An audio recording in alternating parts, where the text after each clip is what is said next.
guys! I'm back! So, ngayong gabi, kakain tayo ngayon ng mangga. Babaltan ko lang. So, yung manggang to ay... Dati kasi may panday dito sa bahay namin. Tapos, every magsisison yung mangga. Ito. Manggang kalabaw. Tuwing magsisison. Ipapadala siya dito. So, yun nga. Pag uwi ko kanina ng bahay, may dala na daw dito mangga. So, medyo...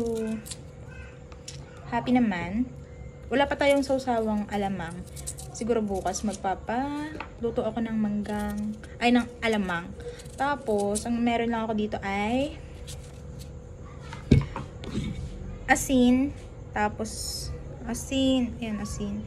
Tsaka siling orange. Itong siling orange ay kuha ko lang sa puno ng sili doon sa may tanim ng mama. Ay, yung punong yung kasi feeling ko matutuyo na. Sobrang daming bunga. Sabi ko, uunahan ko na lang manguha ng sili bago matuyo yung tumuyo yung puno.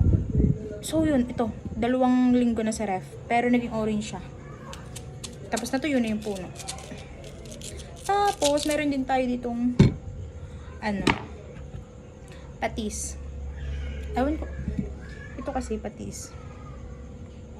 Ewan ko kung ito nyo, basta may patis ako dito. Tsaka asin. So, isa lang yung kakainin natin kasi medyo gabi na din. Baka sumakit yung tiyan. Lagyan natin ng asin. Tsaka sili. Ayan.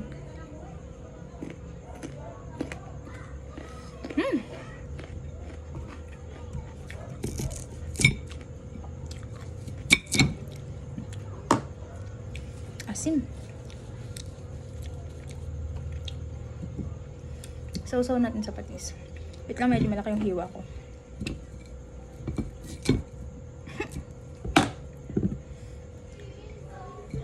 Ayan. Ito yung bigay niya. Lagi ko dito.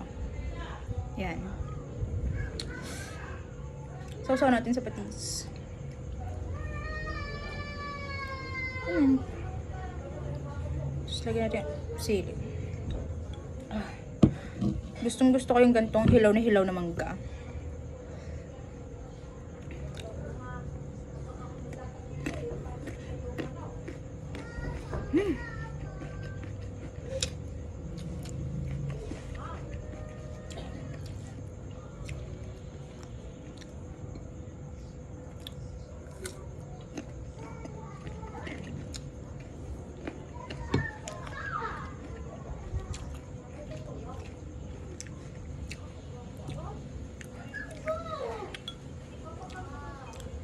Kamusta naman kayo, guys?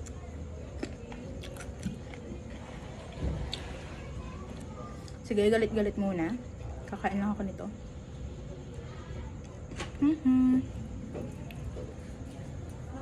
Ellie!